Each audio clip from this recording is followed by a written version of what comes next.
Welcome to the Infinite Wealth Podcast. I'm Cameron Christensen, along with our co-host Anthony Faso. We just wrapped up our interview with Kim Daly, franchise expert.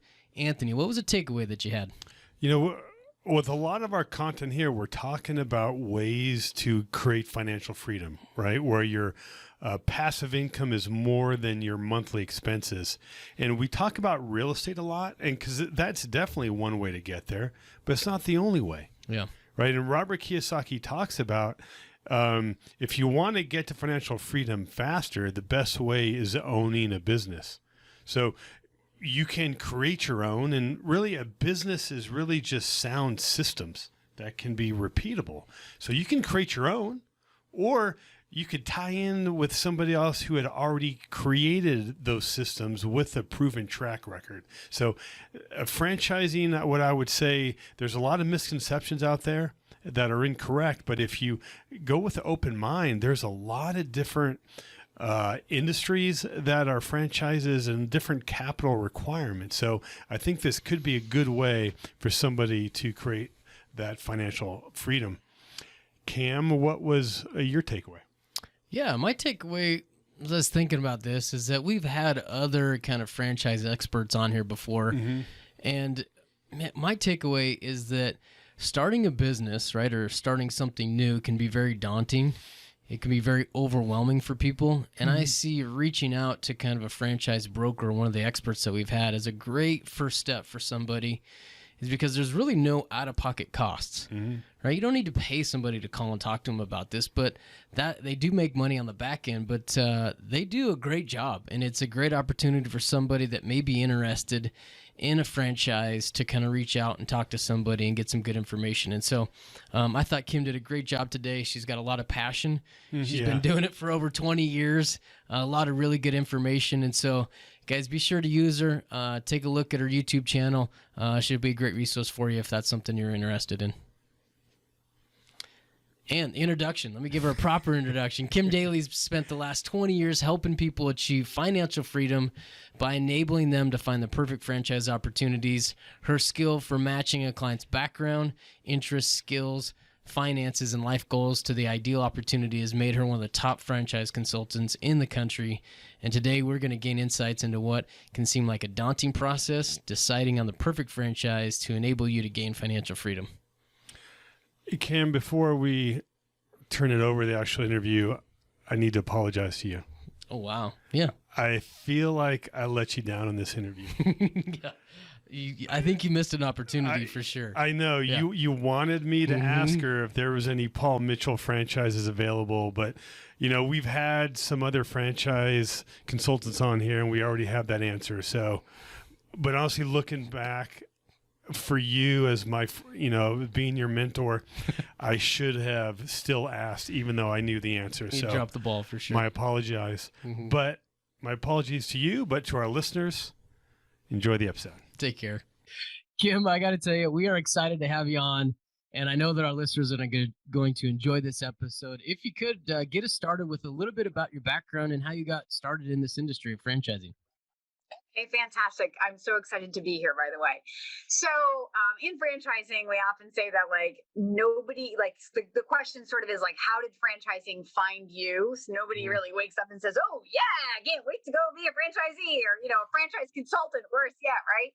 So, I mean, it's a story, but I've been a franchise consultant now. February 14th, 2022 will mark my 20th anniversary with FranChoice. So I am a franchisee of a company called FranChoice, and I am so blessed to help so many people every single day change their life, learn about franchising, get inspired, achieve their dreams. It's been an awesome, awesome ride for the last 20 years. 20 years, congratulations. And I'm only 35 years old, so I was even more amazing. Yeah, very impressive. Did it when you're 15. Kim, just like you kind of alluded to, nobody kind of growing up envisions that they're a franchisor or franchisee. And I know that there's a lot of misconceptions out there when people hear franchise. Right.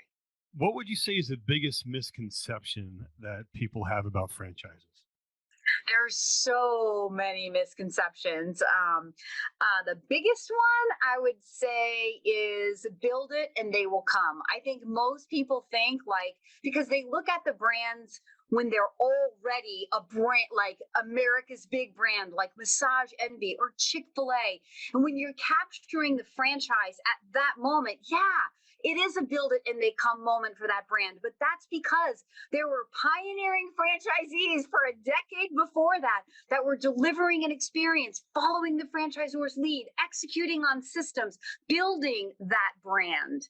So when I'm working with my candidates, then I get to know their goals and their interests and why they're looking at a franchise. Then we're going to talk about where in the life cycle do you want to insert yourself? Do you want to insert yourself at that moment where it's already the big American brand? But the downside to that is there's probably no good locations left. And if you want to buy one, you're going to pay a big fat multiple, right? Or do you want to be on the beginning of that curve, riding the wave up? And position yourself at the time that America does wake up and all of your customers are saying, how did you get into this? I want one. And you can say, well, there's none left, but you can buy mine. And then you can apply the multiple and take the exit and leave, right? So I think that's the biggest misconception is build it and they come. Some people are lucky enough to get in at that point, or maybe they're not so lucky, actually, the way I've set it up. But that's, again, because of years of history of ramping up that brand. But there's so many other misconceptions out there.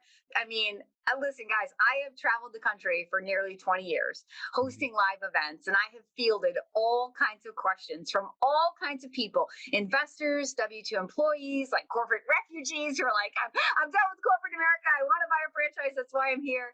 And it's not so much the questions that I get asked, but it's like, the tone of the question.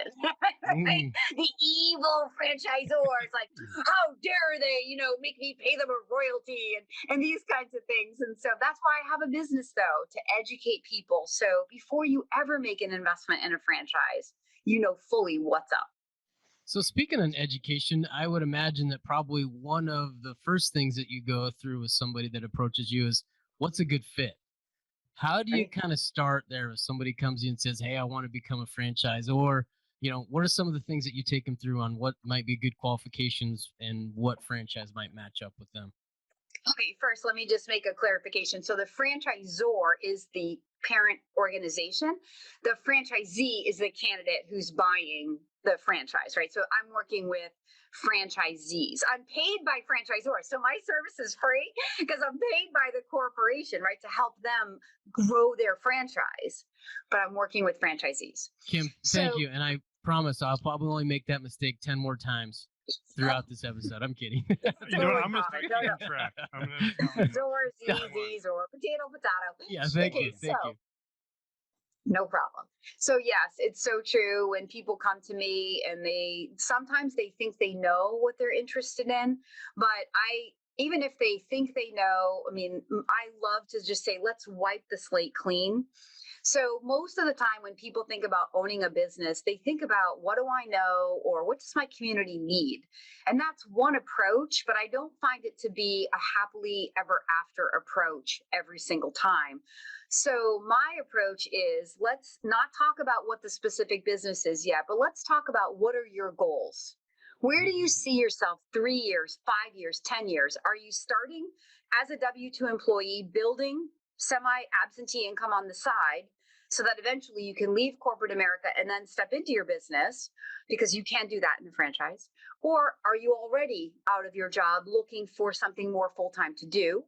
Or are you like a real estate investor and you're looking for diversification, but you don't really want to put time? There are options too that are like less than 5 hours a week that are franchises. So we really have to say, what are your goals? What are you using this investment for?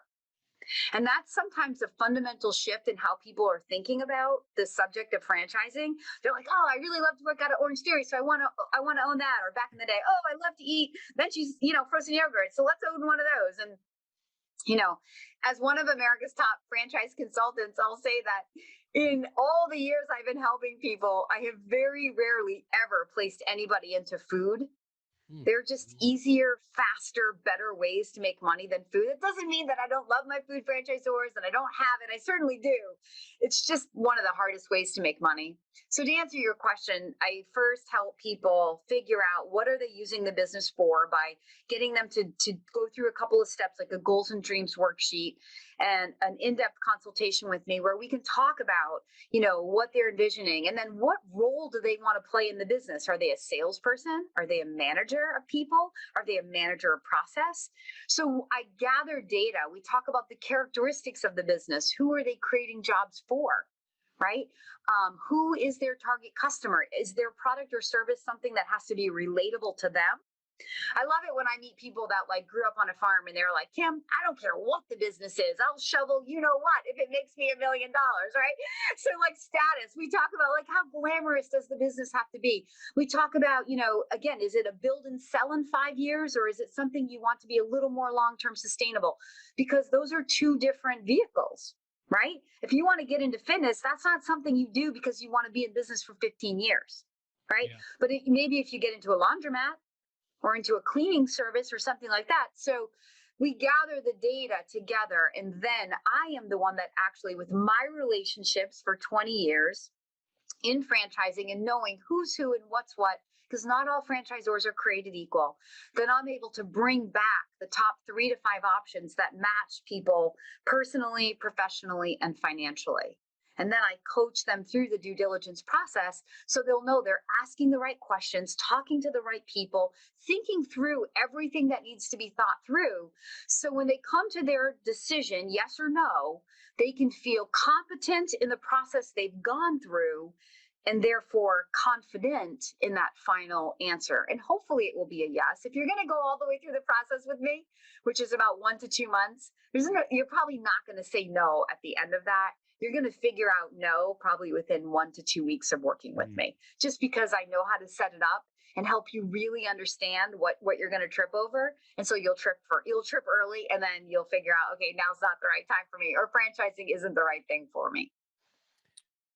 Awesome. And you touched on just a second ago. Now I'm curious on what is that process? You said usually if somebody approaches you, it takes maybe 1 to 2 months with some, obstacles early on that you present to them. But if you could take us through maybe that 1 to 2 month process there. Yeah. So the reason I say that is a lot of times people think wow, I thought it would take me 6 months to find a business, right? Well, probably if you're out there on your own and you don't know what you don't know, and you've got a lot of trial and error, and you might have to try on some different franchisors to figure out even what you don't know, to figure out what you do know. All of that is eliminated. That's like the entrepreneurial path. This over here is like the franchising path. There's a blazed trail that I've been walking thousands of people down, hundreds of people successfully to now be franchise owners. So, like I said, it starts out working just directly with me, outlining who you are personally, professionally, and financially, and where you want to go. I educate people about what their money buys. So most of the time, Cameron, when people don't say yes, it's over money, right? Like, oh, I had no idea what a franchise cost. And there are franchises that are $30 or $40 or $50,000, and there are franchises that are $3, $4, $5 million, right? So how do you know what your money buys? You work with an experienced franchise consultant who can help you understand it. Before we even look at companies, I teach all of my candidates what their money buys. And I relate that to the time commitment and the skills required by the owner. And then so they can clearly see it. And then they respond to me and tell me then how much money they want to put in. So rather than someone saying, Kim, I want to put in, $50,000 and I want to be part-time and I want to work from home. Well, those things don't go together in my world, right? If you're home-based, you can't be part-time. Because if you're home-based, how does anybody find you, right? It doesn't mean you're working from home. It means you don't have to take on the overhead of a location because nobody's coming to you because you're going out and proactively driving that activity. So I forget all that from happening because I'm going to proactively set it up and then ask you, what do you want to invest in? So once we've identified that and I come back with the top 3 to 5, then you're going to actually go dating the franchisor. So I equate the whole process of exploring a franchise to a courtship leading to a marriage. It's the franchisor's business to award to you before it's your business to buy. So really good franchisors are building a family. They have a culture. They want you to fit in. They want you to be financially qualified. They want you to be ready for this. So they don't want to unnecessarily turn people away, but they don't want to put you in a scenario that's not going to be good for you, or more importantly, for them. So it's a mutual evaluation that begins what I call with a blind date. I'm going to set you guys up. I think there's some synergy. Let's go on a blind date. Let's see what happens. And then we start sifting and sorting, like, how did it go? What did you like? How did it feel? Is there anybody that you want me to break up with? And then you get into like unit economics, where they'll talk about their money in and their money out, and then they'll show you the toolbox, the marketing, the training, the technology. They'll take you through conversation of, how they're going to support you in opening a location, or finding the right location. And then you're also going to be validating with franchise owners. So we don't have to take the franchisor's word for it. We're going to go out there and we're going to be able to validate with other franchisees to see, like, how do they feel? Are they happy? Knowing what they know now, would they do it again? And I'm the guide. You don't have to know the process. I'm there. I take your hand. I lead you step by step by step. And I can take somebody pretty confidently, if they're ready for this process, about 6 weeks from start to finish to a yes, and about 2 weeks to a no. Perfect. Now, Kim, who would you say that franchising is for? I'm sure there's got to meet a certain mindset and also maybe income level or experience, but who have you found has been the most successful? Okay, so there's a couple of ways to answer that question, Anthony. So the first thing I'll say is, nobody in franchising can ever predict who will be successful. When you hear a franchise consultant or a franchisor saying someone's going to be successful and someone's not, that's a total rookie move. So I was completely humbled because I used to be that rookie. And what happened is, there was a candidate I worked with who I remember calling the franchisor, telling them, look, you've got to challenge this person. I do not want to be responsible for this person saying yes to a franchise. Like, there's no way this person is ever going to be successful. That person today, he's in budget blinds. He does over $200,000 a month in Maine. in window treatments. Like, this business completely changed his life. But when I met him, I swear to God, I think the guy was like clinically depressed. So if I had played God with his life, I would have been like, buddy, I don't think you should do this. And that guy took the moment that was given to him. I partnered him with a company that has amazing training and a toolbox and a program that if you just follow it, it works. And he went and he made something of it. So no one can ever tell anybody who's going to be successful. Only the person who signs up for this moment is in control of their success or their failure. But to answer your question, like, what makes a franchisee successful? Yeah. It's following the system, right? So in general, when you look at why do businesses fail, so 90% of businesses fail because people run out of money before they figure out how to make money. Mm-hmm. Well, that statistic is not owned in franchising, especially in the world that I play in. Most of the franchisors I work with have success rates that are disclosed in their franchise disclosure documents greater than 90%. I mean, some of them 95, 98% success rates. So when you look at a franchise, before you give the franchisor any money, you will see their success or failure rate in their franchise disclosure document, because this industry is regulated by the Federal Trade Commission. So there's that. But the number one thing about being successful in a franchise is being able to check your ego at the door and follow the franchisor's lead. So therein lies the partnership. And when you're exploring a franchise, you're not trying to find a widget that you like to sell or you like to eat. You're trying to find people that have a vision that you buy into, that you get to know their toolbox, and it excites you. You get to talk to their family of franchise owners and you feel inspired by these other stories. So franchising at its core is all about people helping people. It's you being in business for yourself, but not by yourself. So the number one thing to do in order to be successful in a franchise is to align yourself with people that inspire you and that have a vision and that have financial capability to carry out that vision. Does that make sense? Absolutely. No, I love that. For yourself and not by yourself. I was curious, you've been in it for a while, right? 20 years, you'd mentioned earlier. Is, man, I've got to imagine there's some trends and some shifts that have taken place throughout that 20-year period. You mind touching on some of those? Yeah. So, there's always your steady Eddie businesses your essential services, regardless of what's happening in the world. I'm a big health and fitness person, so I am always drawn to like the sexy, the fitness things, the wellness things. I love the day spa things, the girly things, the eyelashes, all of those.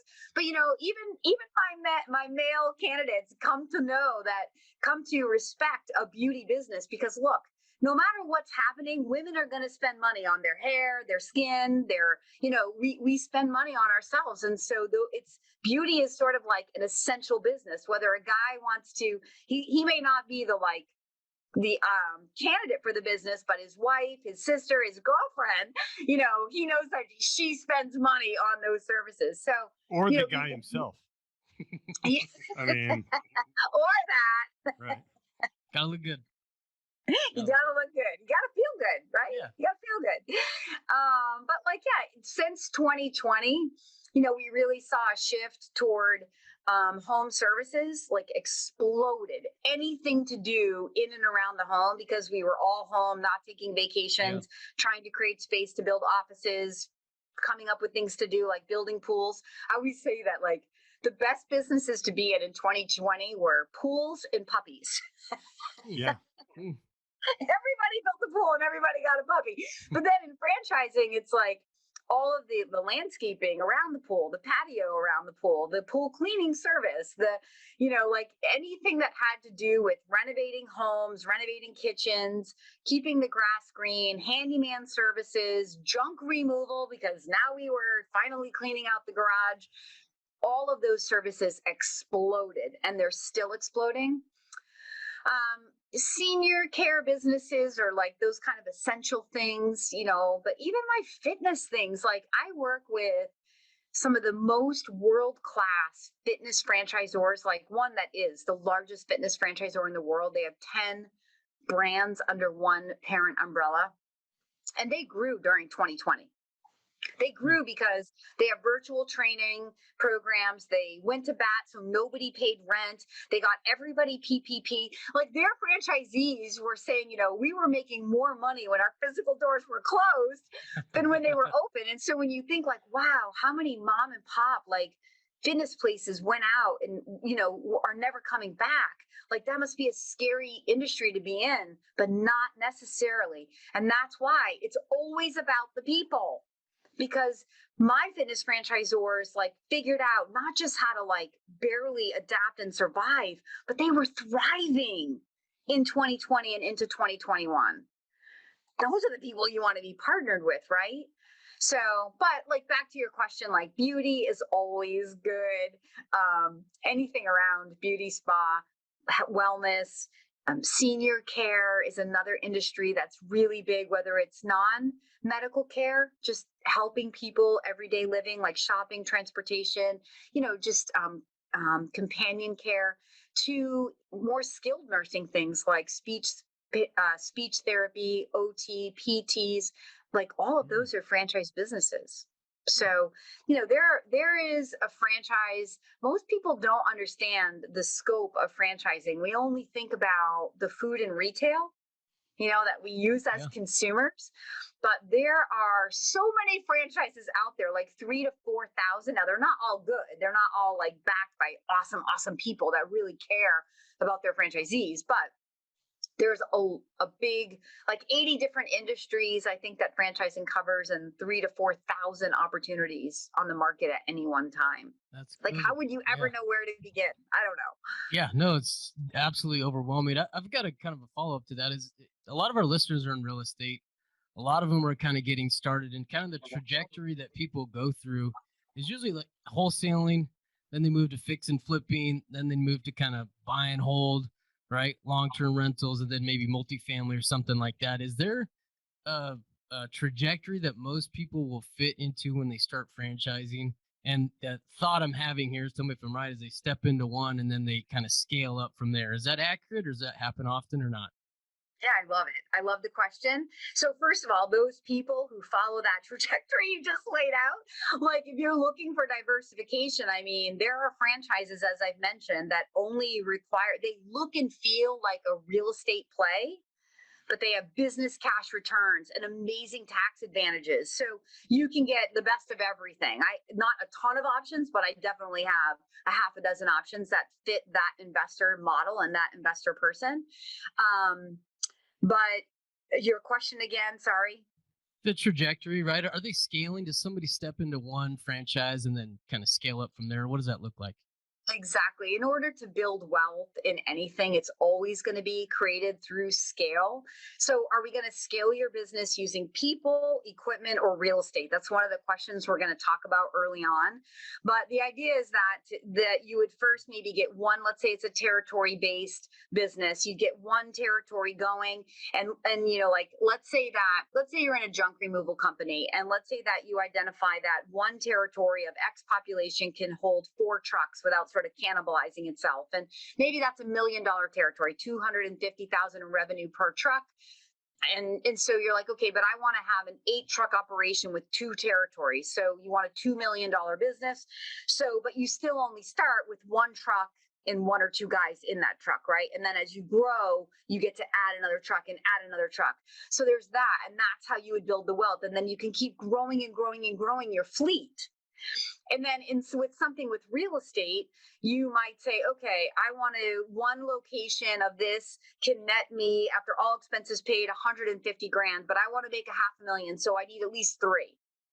Right. So you commit to the 3 up front, but you still only build 1 store at a time. And that's how that wealth would get created. So because you're working on it rather than in it, and you're typically hiring to the experience of the business. So I don't need you to have prior industry experience in order to be successful here. I need you to be the CEO. I need you to have management or operational skills. I don't need you to be the widget master, right? If you own a Meineke, you're not turning a wrench. If you own a Massage Envy, you're not giving a massage. If you own a Supercuts, you're not cutting hair, right? You're the manager, you're the CEO, you're managing the manager. And so we look at like per unit, average unit volume and what that can net. And then we multiply that to figure out, well, how many do you need to make the kind of money you want to make from this part of your portfolio? And then from there, Cameron, some people will go, okay, I have 3 units of that. They'll come back to me and we'll venture off into another franchise. So they'll form like a holding company, and they'll have, 3 units of fitness, and then they'll come back and do something, maybe 3 units of something more like essential or needs-based, a little more stable, but sometimes I have people that they want to, like, I have a guy in San Diego right now who's an owner in Burn Boot Camp. And so he came to me and I said, hey, how about this? How about we use your your marketing already to all these women. How about we look at a beauty brand? And he was like, oh my God, where you can sort of double dip off of your efforts, and you're learning one demographic, but now you can serve them in facials, or he's looking at an eyelash concept, or, something else where it's the same person, but they can go to either business and you win either way, or both businesses. So the cool. wealth will always be created through the scale. The scale can be created again through people, like a cleaning service where it's just adding more and more and more people. Equipment, my junk removal company, or Smash My Trash, one of my favorite franchises, where it's literally compact. It's a commercial trash compactor. And it's reoccurring revenue, B2B, Monday through Friday. Like, this is one of my favorite businesses. And you literally are just going to keep adding more equipment, more smashing arms, more trucks. And you keep growing your accounts, and you just keep adding on equipment. It's unlimited. And then you've got real estate where you're going to scale via adding more locations or then diversifying to another brand. So you mentioned earlier that there might be maybe half a dozen options for somebody that's looking for maybe more of a real estate model or a play like that. Could you maybe touch on 2 or 3 of those? highlight some of those for Yeah, us? so I'm not going to give away brands because then I want people to come to me because I want the opportunity to really, see like what I think matches you because I'm always getting new brands. But the idea is that when you want to look, a business is different from real estate in that a business needs a leader. So it's never going to be passive. And if you go to kimdaly.tv, which is my YouTube channel, I have so many videos on this very, very topic, right? Because a lot of people are coming to me saying, "Well, I want to put in as little money as possible. I want to put in as few hours as I can, and I want to make as much money as I can." And I was like, "Yeah." And when you find that unicorn, I want to do it too. So you tell me, and I'll do it with you. But I do have, like, for example, a laundromat. I have a couple of different options in this category. But look, this is a big capital investment with great tax advantage, right? Because you're going to take depreciation right from go on all that equipment. But I mean, come on, once it's open, what are you doing? Coming in and taking your coins and going to the bank? Managing a small team of people that might do like a fluff and fold service. So it's like 5 hours a week or less. And there are other options like that. There are some franchises. We have a mosquito spraying franchise where, look, it's mosquito spraying, right? This is not rocket science. It's a commodity. And so it's all about advertising and finding that customer when they want their backyard sprayed. Mm-hmm. So this particular franchisor takes your advertising dollars from you and spends them for you. So you don't need an office. You don't have to worry about your marketing plan. You don't have to worry about getting your phone to ring. Then they have a national call center. So they're not only going to get your phone to ring, but they're going to answer your phone. So now they can even walk the customer through the service, take their credit card, and then book that customer on your routing because it's all via zip code.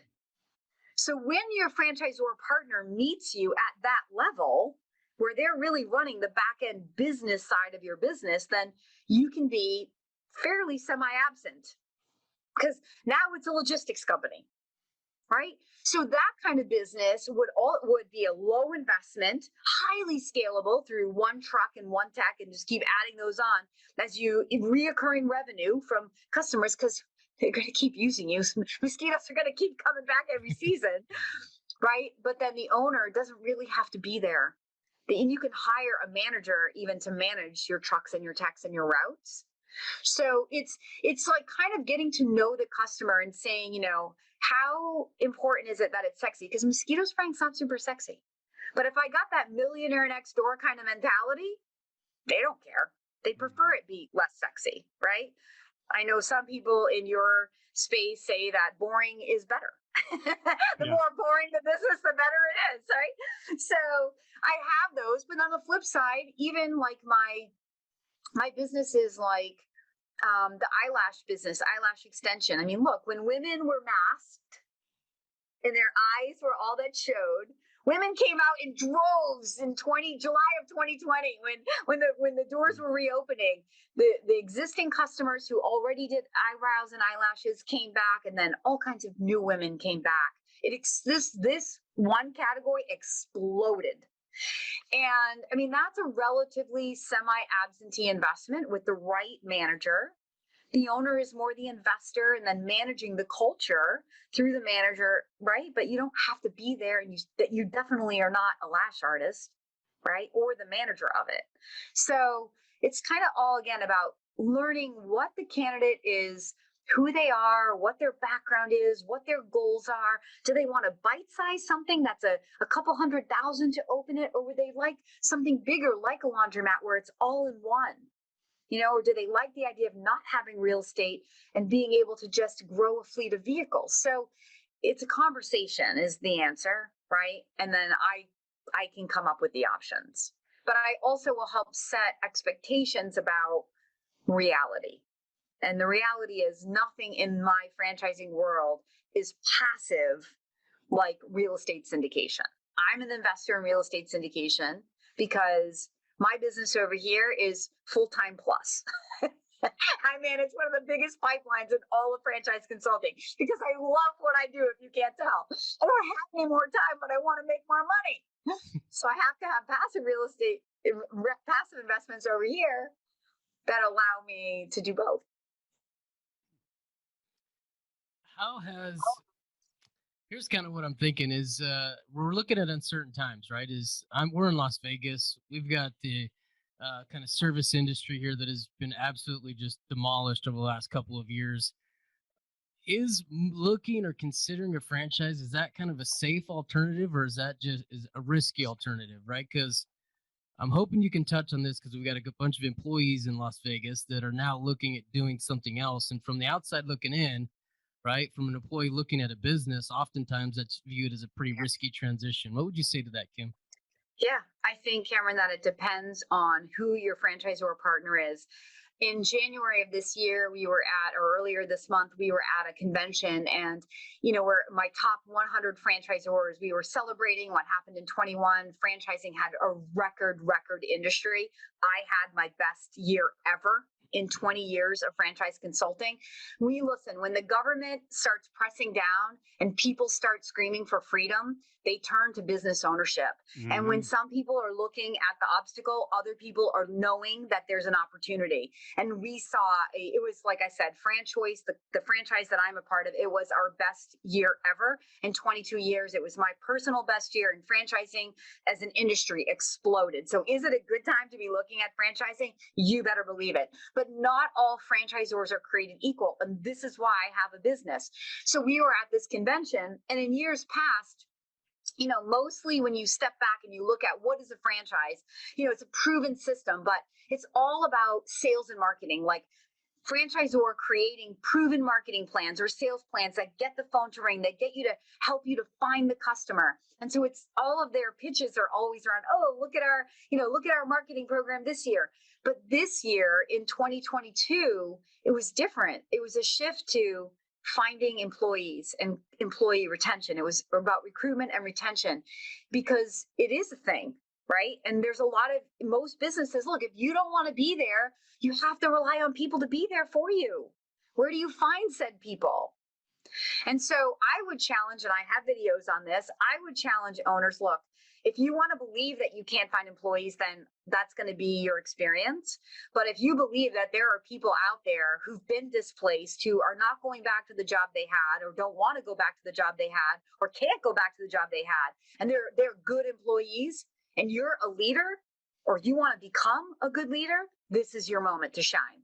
Because people are always going to work for somebody that they respect, right? But you have to, as the owner of this business, you might have to grow a little bit into that. You might have to read a couple books by Colin Powell, or right, or take a weekend seminar, or get on YouTube and watch some people on leadership, watch some videos, or take a course. But so what? Owning a business, in my opinion, is about personal development. Take on the challenge of being I'm going to figure this out. But for those people that want to make it an issue, no matter how great the franchisor is, I think it's going to be an issue. Yeah. I'd like to add on that I think it appears risky when you're starting a business from the outside, but compared to what?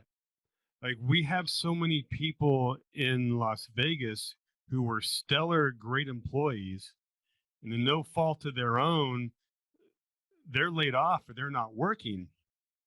There's some risk there. I mean, if anything, if you can get over that hump and having your own business, I know we talk a lot of different avenues, and franchise is one. It's a great way to do that. And you have your own business, you're the last one to be fired, right?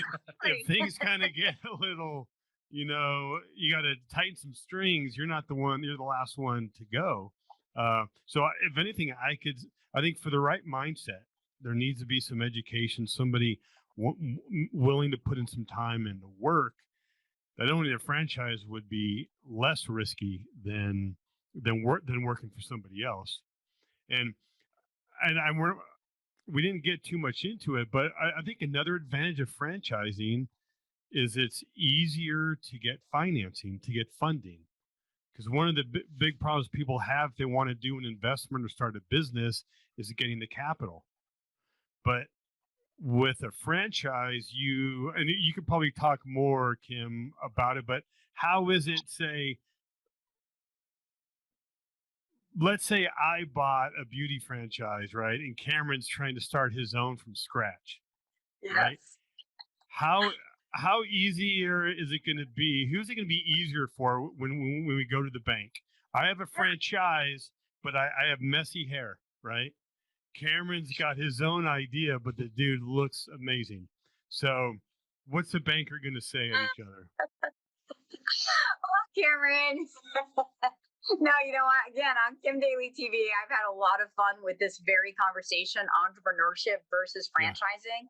Everything you just said is so true. So entrepreneurship is super scary. I mean, I am completely unemployable. Now I joke, my dad would be like, you've been unemployable since the time you were two. I've always been my own boss. Let's just say that.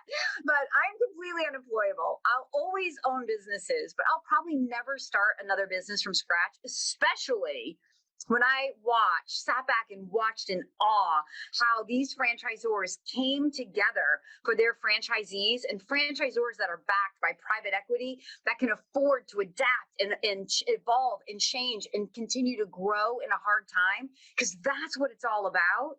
So, I mean, to answer the first part of what you said, it's so true. I say to my candidates, look, by the time you complete this due diligence process, you're going to feel like it's completely irrational to think you're going to fail. Unless you just don't get out of bed every day and do what you're supposed to do and you're committing to doing, the companies I'm working with, the people I'm putting into franchise for 20 years, they're not failing. I'm a referred lead engine. They would not be sending me their neighbors and colleagues and best friends, right? Right. So you're not going to fail unless you just don't do what you're supposed to do. So there's that part of it. But in terms of bank financing, yes, the bank is going to look at this as a way better proposition, because they can look at the track record of the franchise. They can look at the success of, all the other franchise owners. So when you come asking for money, it can be validated by multiple locations that have already been opened, and the bank knows how those went and the track record there, and that's going to lead to a much better outcome over here. And in fact, financing isn't even an issue in my world. Like I wouldn't be able to help as many people as I help if I didn't have financing options. But there are lenders out there that all they do is specialize in franchise lending. So I lead you to my people in week 2 of the process. You will get a pre-approval within a week. So options, how you could fund it. You don't have to figure out exactly how in the beginning, but I want you to know early on that you do qualify, or like you can use your 401k. So like you guys are in infinite banking. So in franchising, we have a thing called the ROBS program, which is the rollover for business startup. And this is a way for a former W-2 employee to use their 401k that's tied to a company that they no longer work for, and without creating a taxable event. It's a way for you to be your own banker. You're not paying a loan, an interest rate, and a loan payment back to a bank. You get to leverage that money in your own asset. So we teach you about that. And so funding is not, and bank financing is definitely available for franchising.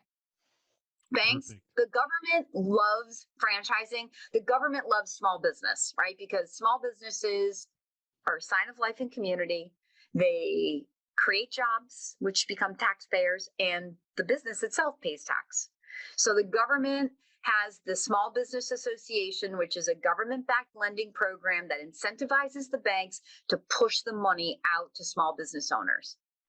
Perfect. Now, Kim has mentioned kimdaly.tv.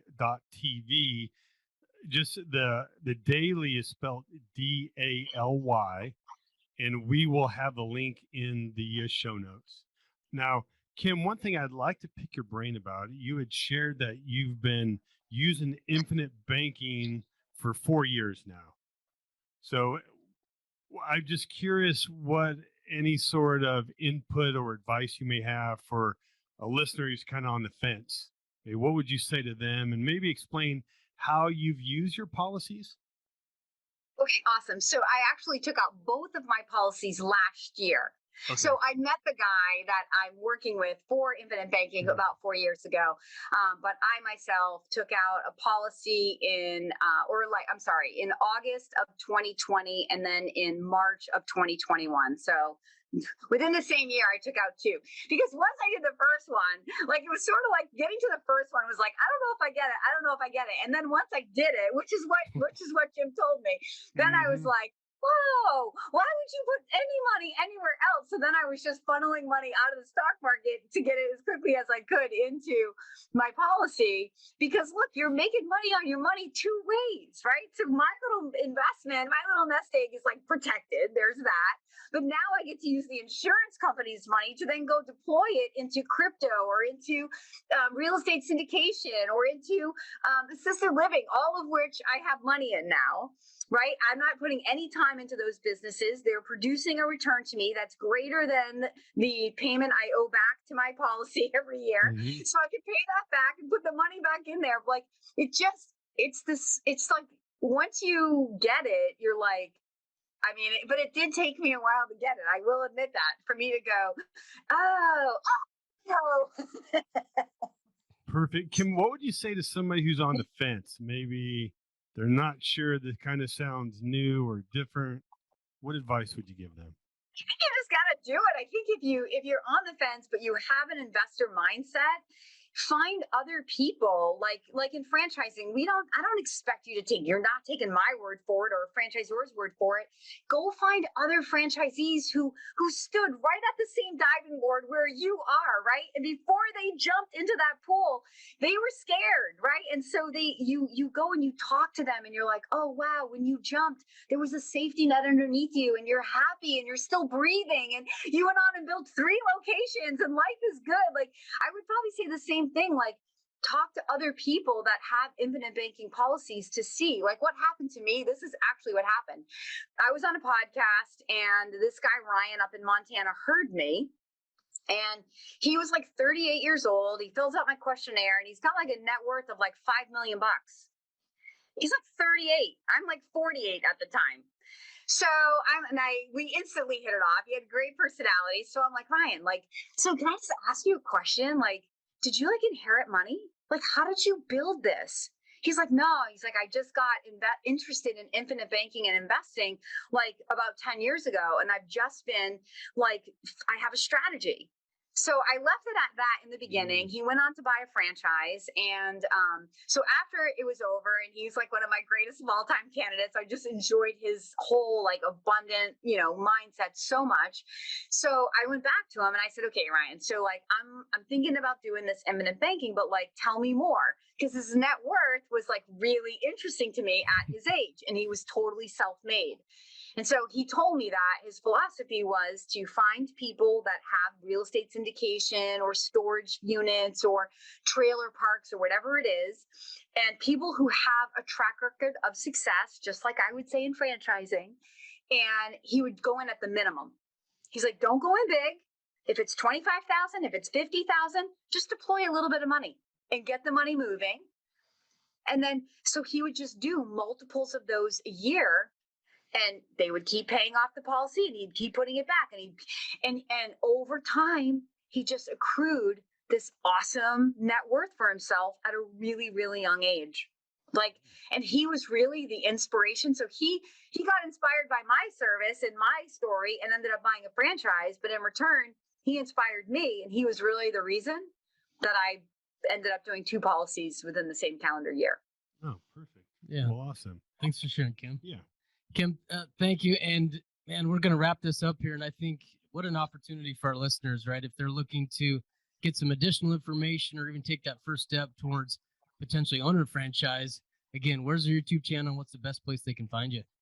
Yeah, so the best place, guys, is on my YouTube, kimdaly.tv. So before COVID, I used to travel and host live events. This is for me. I'm so grateful for 2020 for that reason, because I probably would have ended up here eventually, but it got me there quickly because without being able to get people together in real time, I had to do it virtually.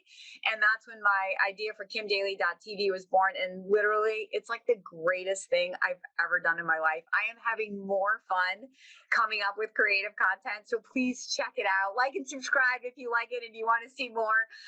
But I have topic, franchising, business investing, mindset coaching, how to be successful, how to fail, like all kinds. It's serious, it's fun, it's funny. You can laugh at me, laugh with me. So please check it out. Awesome, Kim. Like Anthony mentioned, we'll make sure that we have that contact information in the show notes. Thank you again. We appreciate you so much for being on. My pleasure. Thank you so much. Go make it a fantastic day.